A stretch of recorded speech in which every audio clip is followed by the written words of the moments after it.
कमलमध्ये राजितं निर्विकल्पं सदसदखिलभेदातीतमेकस्वरूपं प्रकृतिविकृतिशून्यं नित्यमानन्दमूर्तिं विमलपरमहंसं रामकृष्णं भजामः। Om Shanti Shanti Shanti. We worship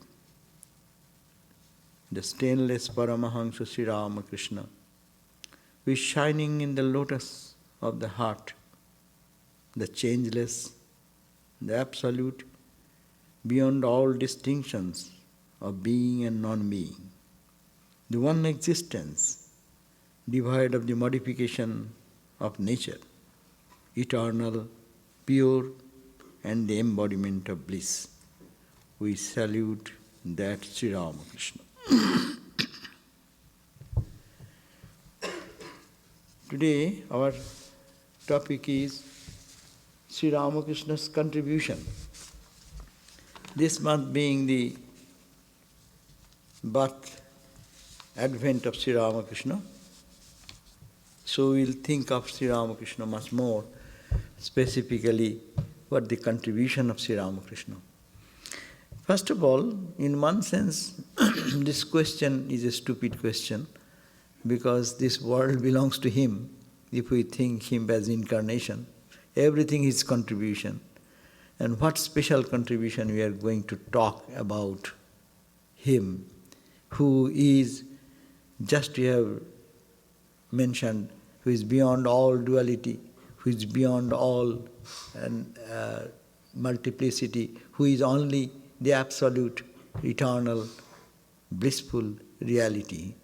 So, according to that perspective, it is he shining, everything shines. Therefore, this question of his contribution does not come. But yet it comes, because it is he who is trying to manifest in this world, and in this play of Maya, it goes on, and he again, when its downgrade journey comes, then he comes himself to give a push towards that truth, so that the whole humanity can be awakened into that consciousness. So it is his contribution, tremendous contribution. Whenever God came in the form of a human being, it is a tremendous boosting. That is the contribution, boosting towards spiritual life.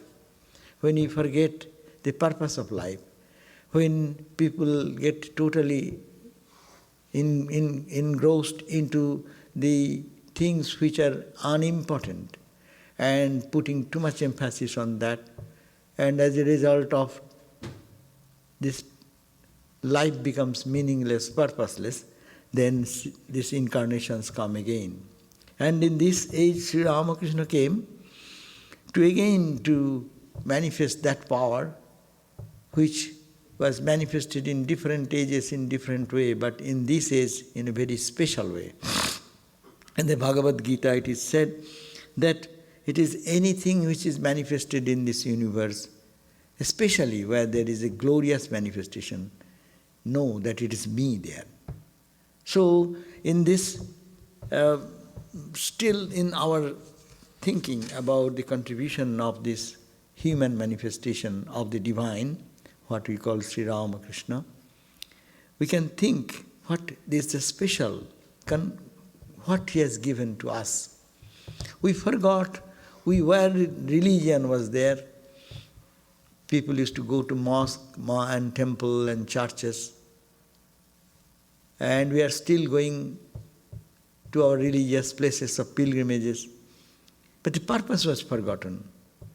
The purpose is to get in touch with the divinity, to be awakened into the consciousness, to rise above the littleness and pettiness of life, and to find out that where is our abode, the abode of eternal bliss and eternal peace, and that is simply God. And Sri Ramakrishna in this age brought this idea Nothing but God realization. God realization is the goal of life. All other incarnations may have said that, but his speciality of Sri Ramakrishna is that he re-established these religions. That's why it's called Sarva Dharma Sthapaka. He re-established. Establishment means we establish an institution. We establish one organization. That means it was not there. Some people sit together and create something. That is this normal sense of our establishment. But here, Sri Ramakrishna established religion is a funny word. How can Hinduism was there? Why he will re-establish? What establishment? If Christianity was there, what to establish if you say too much word? Islam is there. What to add to that? Establishing the religion. Establishing the religion means religion as is understood is realization. Religion is nothing but realization. That is the core of religion.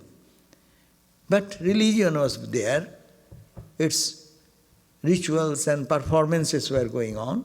Temples were there, priests are there. But the core of religion, the heart of religion, the experience, God realization, that was missing in most of the places. So that's why when Sri Ramakrishna came, his greatest contribution is that he added that prana, the life force, in every religion. In how in every religion? Because it is his uniqueness that he practiced and established the spirit first in the way as he cried and reached the Divine Mother, and the Divine Mother as the infinite absolute. That's why he used to sing Who is Mother, not a cultist mother worship. He established that Mother which is the absolute and infinite in the form. That's why he used to sing so many songs that Kali, who knows my mother Kali? How is she? Is she limited or unlimited? Is she black or is she white, or what is the color? So he used to sing all those songs to establish that that mother is the absolute ultimately. But she is the same mother who comes down, and actually she is the mother who appears in all the forms. And that is the establishment of the mother worship was going on, but the prana, the vital energy, the force was added there. So that is the way he practiced all these different disciplines, not as rituals. Rituals were there, he followed them. But what was missing? That is the experience, that is the feeling. We are very much engaged in counting leaves and trees, how many number of plants and where it is brought. Ramakrishna added and taught us to eat the mango, not to count the mango leaves and plants. So that is his unique contribution, we can say. He has added to that spirituality and religion. Religion being not some mere rituals or following some particular course of practices, but it is to see the essence of that religious ideal, that is the divine which is hidden. And also his greatest contribution is that the age from time immemorial. So this is a very important point, that it is, he realized the divinity in all, the practices were there, practices become meaningless. He added with this the sincerity, the cry, the weep, which is the core of experiencing the truth. Not mere rituals. Every ritual has a significance. But when it is bereft of devotion, then it becomes a ritual only. And it does not bring any connection with the divine. Sri Ramakrishna added that is his special contribution. He became a priest. And as many priests, we see all over India, if you go, every temple have priest. And they are doing puja, they are men offering the same mantra. When you give a basket full of offering to the mother in Dakshineshwar, Ramakrishna is to sing the same mantras and we also chant the same mantras. But what is the difference? Difference is that is the contribution. The heart was missing, the love was missing, and the experience which can come out of the deep emotion and deep devotion, that was missing. So he added that in every aspect of Hindu worship. He added the same impact in the practice of Christianity, in the practice of whatever, the vision, the experience, in the Sufism or mystic part of the Islamic religion. So there is truth. But how to bring out the essence of that experience, that was Sri Ramakrishna's contribution. So we can really feel that it is hundreds of years and thousands of years these religious practices are going on. Still people do not knowing the essential part or what is the meaning of this practice, still get engaged in contradiction and fight and with each one and thinking which religion is superior and which is inferior. So this is to be understood that every religion Sri Ramakrishna experienced and proven that every religion has its validity. No one is less and no one is more. But if one practices sincerely, then this path will lead automatically to the ultimate experience. And there was also this big conflict that this, which is higher? The starting the worship in a dualistic form, praying to God, doing japa, mental repetition. Is that the highest? Or no, thinking of the identity with that supreme reality, as in Vedanta says, I am that is highest. Or they are all different conflicting paths. And in India, thousands of years, this conflict went on. Even now, in all over the world, psychologically everyone fights for argumenting that this dualism is the only bhakti, that is the path. The qualified non-dualistic people will not agree to this opinion, and then non-dualist will not agree. But Sri Ramakrishna is the unique spiritual expression where he said, no, these are not conflicting. These are only different levels of our journey to the infinite. You are moving into the infinite realm. You can start wherever you like according to your condition. This dualism, seeing God as separate from me, He is my loving father sitting in somewhere, or maybe my mother, whatever, starting that devotional path of duality is no less. If one prefers to go to the path of thinking, no, I am not separate, I am part of it. Okay, that's also good. Do take what your heart yearns and then move on and on and on. The journey will end at a point when there will be no philosophy. All philosophies will melt. When suppose one moves in the path of spiritual practice, in the path following the path of duality, and moves on and on and on, and gets merged into his Ishta Devata, the Lord he worships, he meditates upon, and get absorbed and absorbed and absorbed. And when totally everything will be lost of that person who was meditating, who was praying, then they reach that point where there is no dualist, no qualified non-dualist, there is no absolute Vedantin, there is no Hindu, there is no Muslim, there is no Christian, there is no Jew there. When this journey is made and it enters into a place which is called silence. Sri Ramakrishna proved that by his own life. What a great contribution. We read all these things again and again in different scattered places. Hanumanji said, Deho buddhya tu dasosmi. We know that. But it is Hanuman whether it is a reality or somebody has wrote like that, we may doubt about that. But Sri Ramakrishna lived in this age. What he said, Deho buddhya tu dasosmi. When Hanumanji said that when I remain in my body consciousness, I feel that I am the dasa, the servant. The Lord is my master and I am the servant. Deho buddhya tu dasosmi. Then what? Jiva buddhya, when I feel that I am an individual being and I feel that he is a cosmic being, I am a part of it. Jiva buddhya tad angshaka. I am a part, I am not separate. The same light, same heat in the one spark as in the huge fire.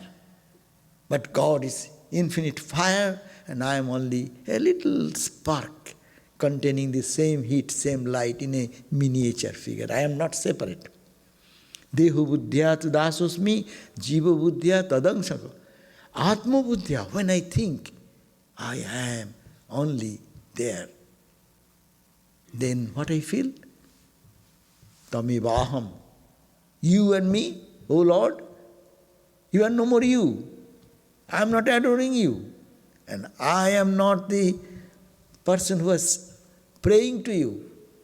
And prayer and he prayed. The adoring person and the object of adoration. When this gets merged into that, he said, Tamivaham, I am that. But he is saying, I am that, not being in that state of experience. It is coming down from that, he experiences his experience. Sri Ramakrishna, that's why it is only in anyone's life, it may come one time or two times in life, one time is enough. And very exceptional spiritual personality can understand these steps. Sri Ramakrishna used to move every day. How many times living in the duality, chanting the name of Lord, clapping and dancing and singing, and now going into the half ecstatic mood. It is called, Sri Ramakrishna spoke in another place in the Kathamrita Gospel, that it is when I remain in the gross body, Sukshma Sarira, and there is this play going on, that it is Lord, Mother, me, child, son, father and son, or whatever the 5 moods in which the dualistic practices go. So this relationship is going. But when he goes to the Manomaya and Vijnanamaya Kosha, going into the level of the mental level only, forgetting the external body, remaining in the intellectual and this level is called the Sukshma Sharira. And in that Sukshma Sharira, thinking of that it is going absorbing into God and God and God. And then he called Karana. He enters into a realm where the causal body, that means where little trace of ego remaining and enjoying the bliss of God. So it is almost I am that, but I am little separate, I am not merged yet. And then it reaches the state, Mahakarana, great cause. Karan and Mahakaran. So it is the question of that, it is a journey. It is not to be fought who is higher, who is lower, in which level we are. And we must not stop there. Sri Ramakrishna taught that. Go forward is the message of Sri Ramakrishna. In your spiritual journey, you get a little glimpse of light, get a glimpse of experience or some good dreams. It is not enough for spiritual life. He says, go on, go on, go on. And he gives the example, the woodcutter was bringing firewood, cutting the just firewood and selling them into the market. It was a laborious job. And it was not enough for his earning. But one day, holy man told, Sri Ramakrishna's parable says, that go forward. And he went forward and then found a forest of sandalwood forest. You know sandalwood is how costly. So he became quite quickly very rich person. And then he was stagnant there. And then one day he remembered, the holy man told me not to go up to the sandalwood forest. He didn't say that. He said, go forward. So let me try to go forward. And he moved forward. And then what happened? He got the mines of silver, gold or whatever, jewel, etc. Meaning, in spiritual journey is the same. Instead of talking about that, to reaching that point is the question. It's called the silence is the ultimate point. Where, and it is really wonderful thinking that in that silence, are you a man or a woman? Are you a Muslim or a Hindu? Are you a Jew or are you a Christian? No distinction. In that silence, everything gets melted, as it were. And Sri Ramakrishna indicated that state. And he used to go into that samadhi every day, how many times, to demonstrate that these three states. See, look at me. This is the three states you can make a journey. Don't conflict. Don't fight with each other. Be in the practice. And Sri Ramakrishna's emphasis is tremendous importance is practice. And that practice of sincere practice to reach until Swami Vivekananda says goal is reached. The goal is total absorption. And when total absorption comes, it matters little what you are following, which path you are following. All path is gone. Now you have reached the destination. Distinction was in the journey. You are following the path, I am following another path, but there was the distinction. And Sri Ramakrishna, what a great contribution of Sri Ramakrishna in this way, establishing the real spirituality in the hearts of all, not engaging in conflict and fight with other religion, others' opinion, others' philosophy. You can spend whole life. Your philosophy, my philosophy, I'll have to know all the philosophies of the world and then see who is strong and who is low and spend 50% or 60% of their life engaging. Even those who are sincere spiritual people, they get engrossed into study of this philosophy, that philosophy, that philosophy, that philosophy, getting 20 stamps over that.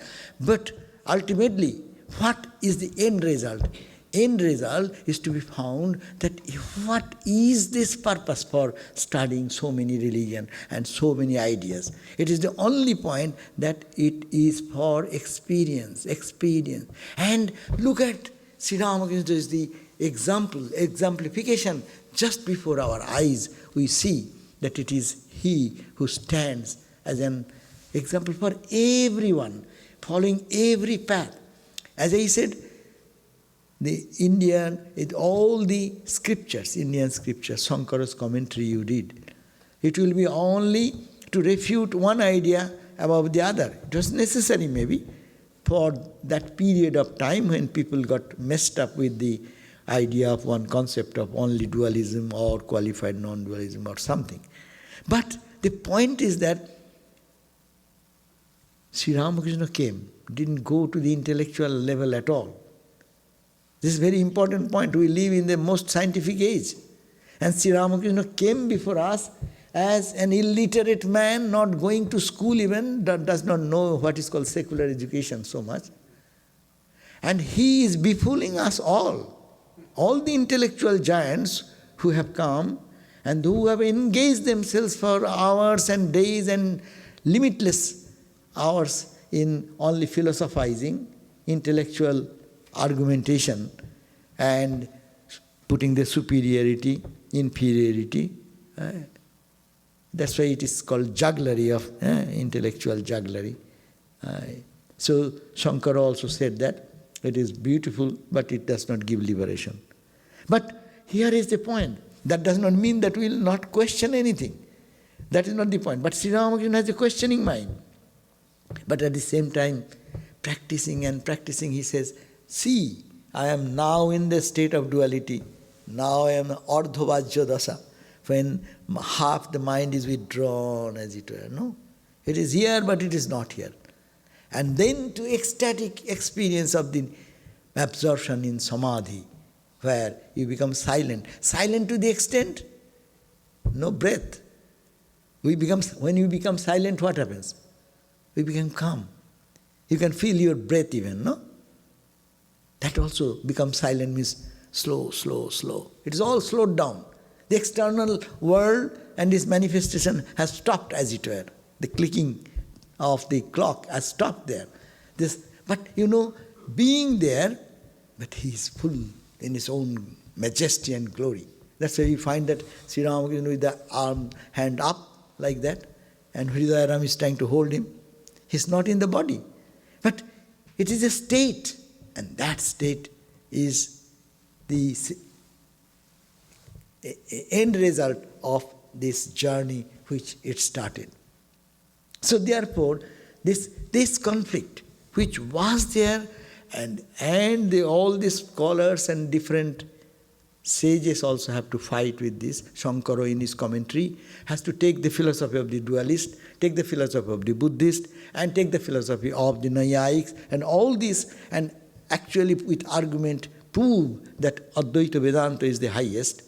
That is the only truth. They had to do, because that was the need of that age. But Sri Ramakrishna came in this age, not putting all these arguments, by only demonstrating through his life. What we get? What is the contribution? We get this unique message that you need not have to be too much scholar. If you have something, believe, understand, start your journey and move on and on. See, I am a poor, illiterate guy, I achieved that state. Why not you people? You are very intelligent than me. Sri Ramakrishna, if he comes, he may say that you are all educated people. You can do much better than me. But that is the contribution, to add the spirit in all these philosophies, all this philosophical understanding, and smoothening the journey and making the whole universe united in one place. So that is the contribution, systems of philosophy. And paths of spiritual disciplines, that also Sri Ramakrishna's unique characteristic. Path of the spiritual disciplines. There are always, everyone will criticize the other. Vedanta people may criticize the devotees because they are only singing and dancing, they don't know what is Vedanta. And the Vedanta, the dualistic people say, Hare Krishna people or ISKCON people or any dualistic people, hey, these Vedantis are all day and night talking about dry intellectualism, there is nothing. So each hate each other, thinking that I am superior than you. But Sri Ramakrishna says, no, it is not that. It is you have the four characteristics. You can develop it. When you are in devotion, use it. And he himself cried, and the first phase of his spiritual journey is what? He didn't go to argue with anybody or put any question. He only started crying and weeping, devotion. Started the puja, very ritualistic puja, offering flower, plucking flower from the garden, and then doing the worship and mantra and sprinkling water as we do, starting from there. Do it and see the result. End result, where does it go? Then that from the ancient time, the paths, major four paths you all know, we talk about again and again, Jnana, Karma, Yoga, Bhakti. And again, Bhagavad Gita, we find that 18 yogas are there. That can be classified into these, either of the four groups. But the major idea is that this Ramakrishna's contribution is that, no, it is not contradictory. You need not have to feel that Jnana path is higher. Path is path. No path is higher. You become a student of what you call physics, and someone becomes a student of, say, history. It does not make any difference. When you get a degree, PhD, then getting into that level, you are honored equally. You are a PhD. But in this way, the spiritual journey to be, the path does not make you great. Because you are following a path of Vedanta, you may be a dry Vedanta. You may have not understood it at all. You are misinterpreting your understanding every day, every moment, thinking I am not the body, not the mind, and criticizing everything. And when it comes to you, then you become upset with that.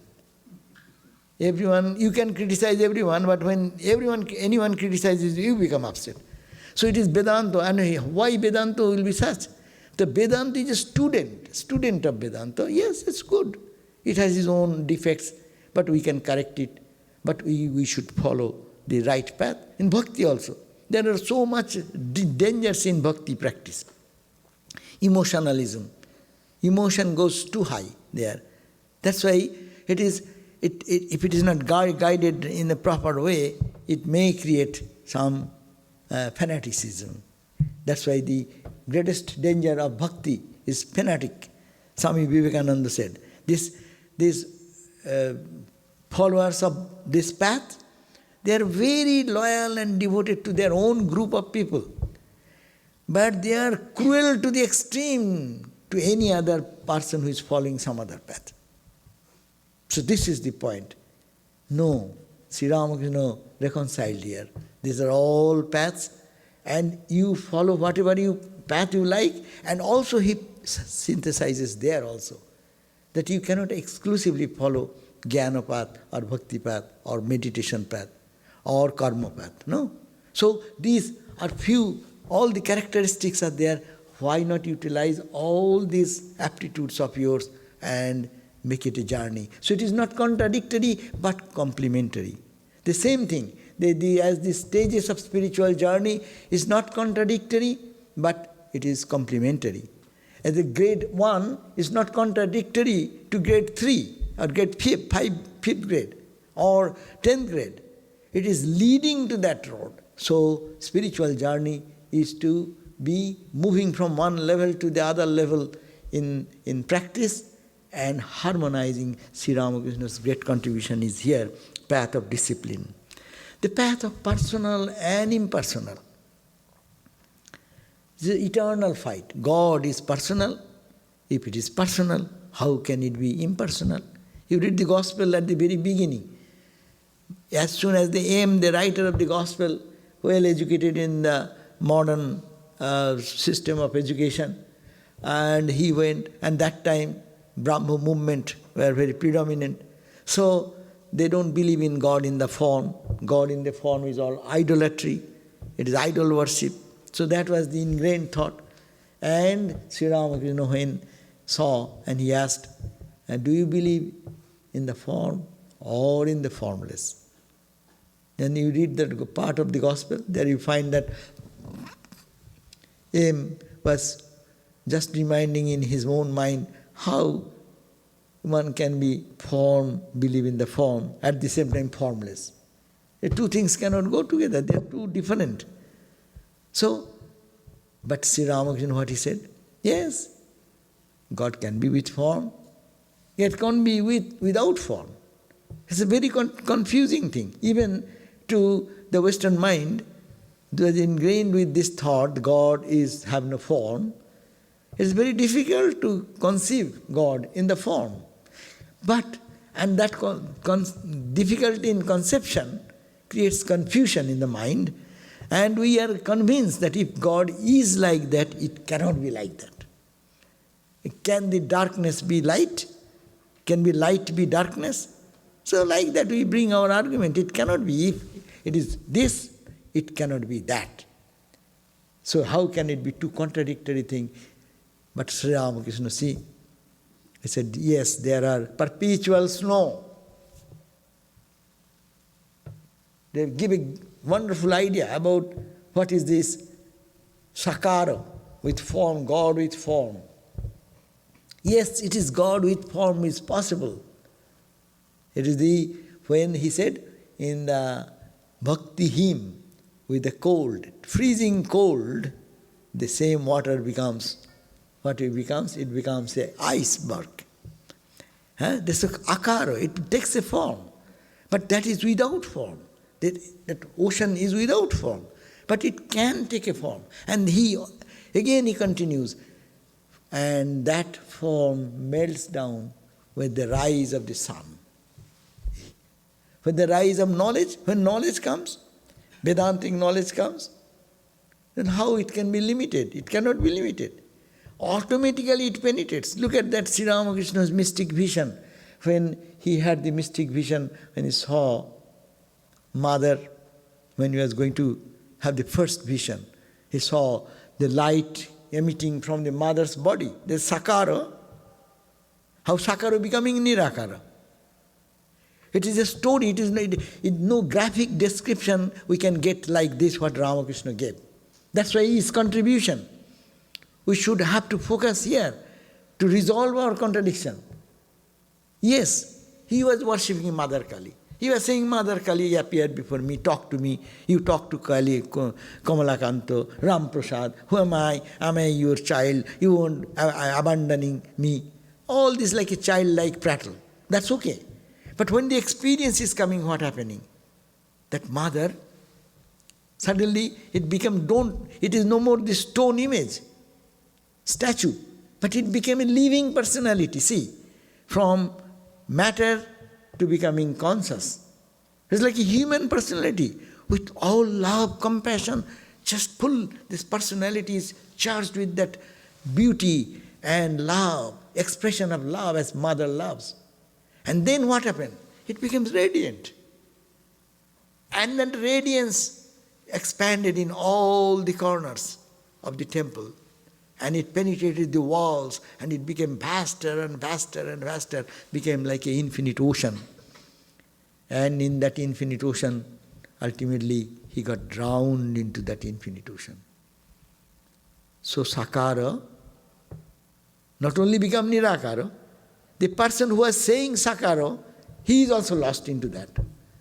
That is the three states of existence. We just, in the spiritual journey, the whole philosophy of the Eastern thought is dualism, qualified non-dualism, and absolutism. This gives a clear concept that how it travels. It's a vivid picture. And that's his contribution. We know intellectually, we read this book from other resources, but this is the only time Sri Ramakrishna is the person who described it as he experienced it. And giving a concrete example that do not doubt. Just you make a journey, you will feel like that. And you will experience that. Yes, how the Sakara, it is not a point of debate. How the Sakara became Nirakara, this happens like that. I do not know how it happened. You do, you will feel that. So this is the contribution, special contribution, that Sakara and Nirakara are the two forms of the same reality. From one perspective, another perspective. That's why it is said, why mother's complexion is black? Because she is seen from a distance. It's Brahman, the infinite ocean, water, seen from a high altitude. You see that it is black, or it is some other color. The ocean has no color. Ocean water is always clean. But from a distance you see the color. So it is the perception because you are away from God. So start your journey when you are aware, okay, far away, but start there and see it is a form, and it gives you a response. That mother form or that father form or whatever you think about Christ, about Buddha, about who is your ideal, or Krishna or Rama this year, Shiva is coming, whatever you like. But it responds to your call. Understand that, following the path of dualism, and go and deepen and deepen and deepen, and then see how it merges, it takes you into that realm where there is nothing but silence again. Come back to silence again. There is nothing to express. Who will say? Ramakrishna said, who ke khabor dibak? In his own unique language he says, who will give any information there? What is Thakur's example is there, that friends were going together, and there is a wall, And on the opposite side of the wall, huge laughter and joy is coming out, some sound is coming. So the friends decided, what is going on that side? Then some of the friends requested, one friend, that you climb up on us and see, this is a high wall, so go. And as soon as he saw, instead of reporting back, he said, ha ha ha ha ha, and fall down on the other side.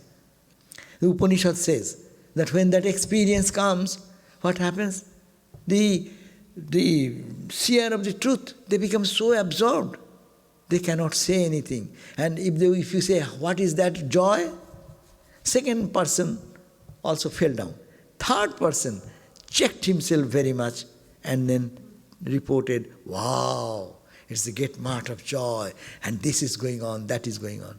And the Upanishad says, saying in that same place, he says, the Upanishad describes the rishi, the sage, went into that realm, and then coming down, he says, ha bu ha.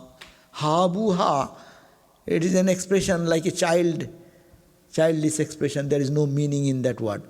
Mane ha ha ha ha. That is, they say ha bu ha. But in the Upanishad it is mentioned.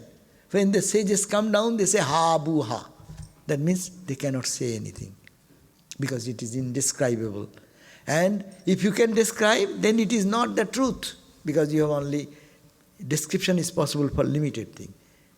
Infinite cannot be described, and if it is infinite can be described, it is no more infinite. So, there is no finality of the infinite. If you say infinite at the same time, say it is final or it is end, that is no infinite.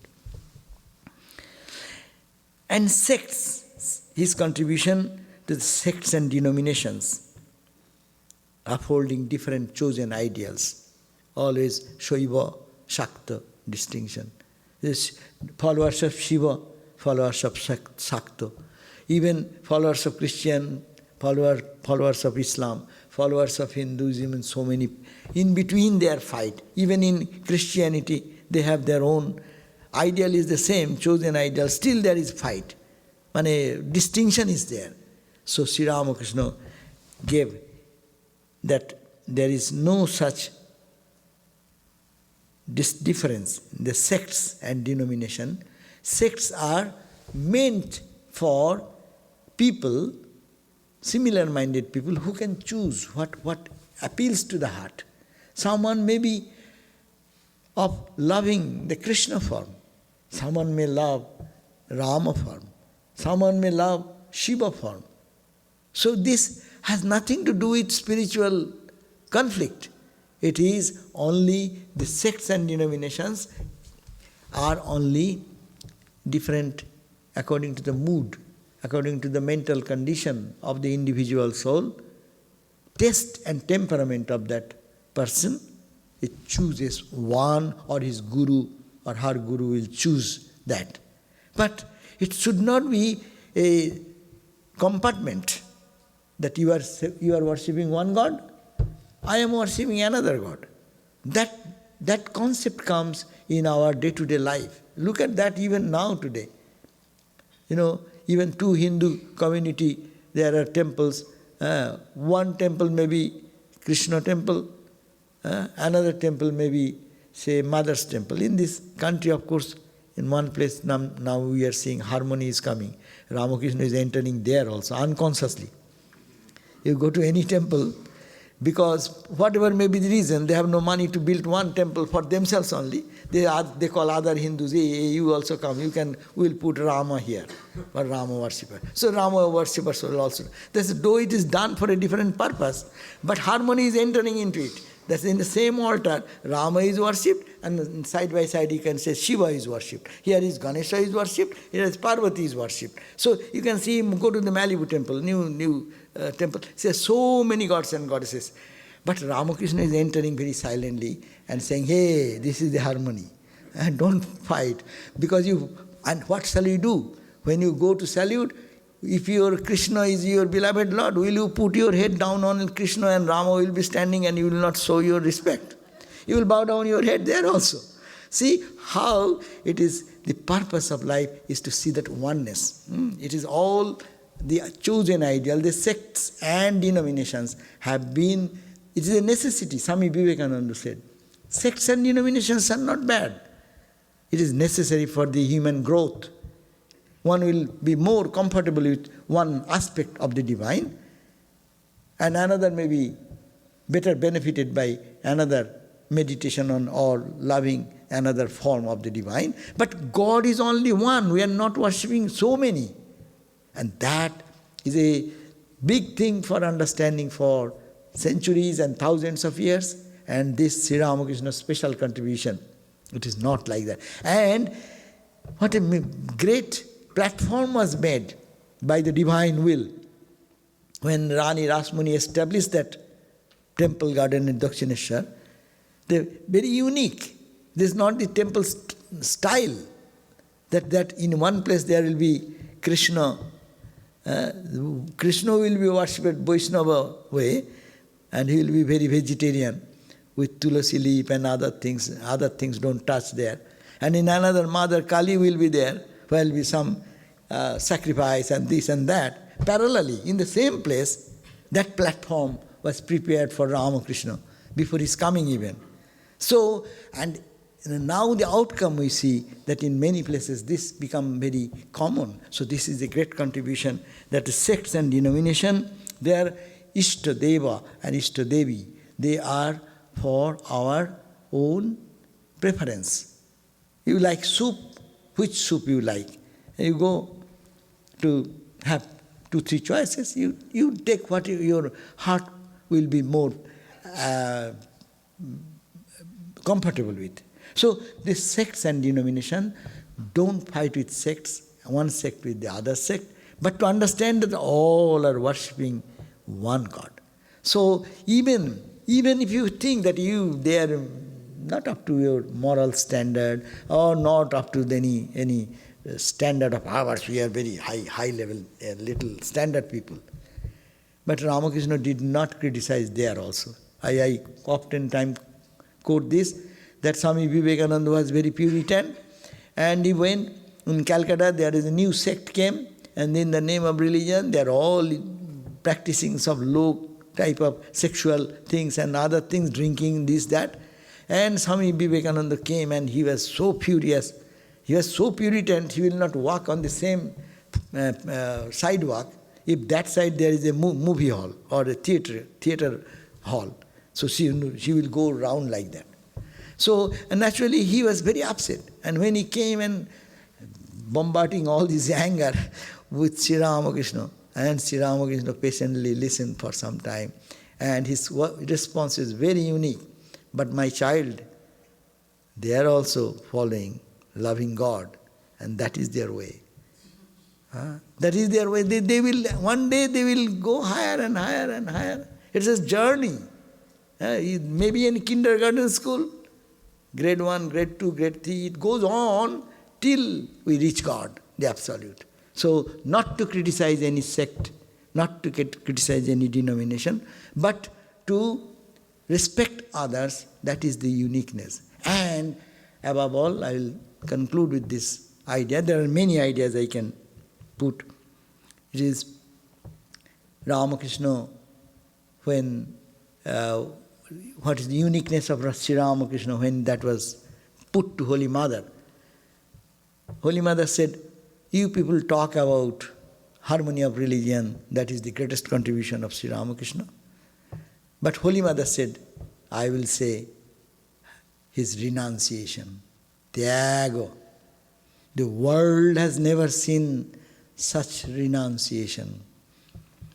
Renunciation not to the extreme that even unconsciously there is something comes, a coin is touched in his body, he will feel the scorpion biting. This renunciation, he is the king of renunciate. Never ever such renunciation has been experienced by any other human personality. So this is that, he said that when the Marwaris, the rich people of Calcutta, saw Sri Ramakrishna's room and the bed sheet is torn and tattered, he will not ask anything. And there is nobody to take care. Then Lakshmi Madhavadi, there is a rich guy, loved Ramakrishna. He said, I shall give you 10,000 rupees and you keep it in deposit, and interest will be enough for taking care of the devotees who come and also yours. He said, as soon as he said, Ramakrishna felt like someone is putting a saw blade and running over the head.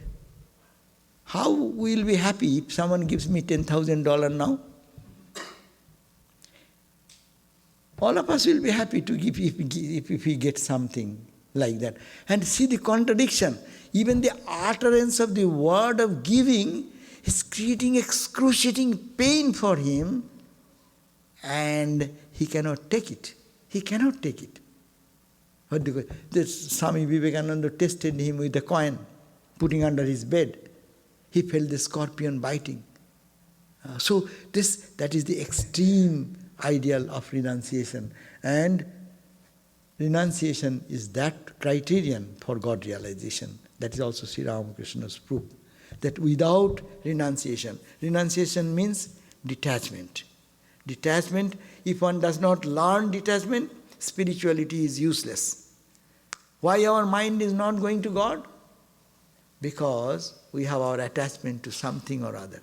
You see, when you sit for meditation, why don't you get our mind moves towards God? Where does it go? Watch and note down and see. And there is our anchor. If we have some anger and fight with somebody, the whole 1 hour will go in fighting mentally. What point you missed while in argument, you missed, and you can give it now, second time when you meet him. So that is the meditation we do. And there is my anchor. So similarly, where is my weak points? Where I am connected this way? These are the weak points. And that's because of their pulling, mind does not go towards God. So to detach from them as a duty to do something and to detach, that's the unique experience what Sri Ramakrishna lived in that life and presented before us. That is his contribution. And also another point, he being to get God realization, one need not have to run away from life and go to the forest. He didn't say that. Do the duty. This is another contribution that he too emphasized, that duties of various classes of individuals in different stages of life. We have our duties, performing the duties in a detached outlook. And how? Look at Ramakrishna. There is the example is Ramakrishna. So there are so many ideas, we can bring more, but this is major thing is that what is his contribution? He added life force and prana. It is called prana pratishtha, establishing the pranic force in the religions of the world. He established the religion in that way. That is his contribution. His contribution is this philosophical conflicts about dualism, qualified non-dualism and absolute non-dualism, that to abolish. His purpose was demonstrated as the 4 disciplines of our life, jnana, karma, yoga, bhakti path.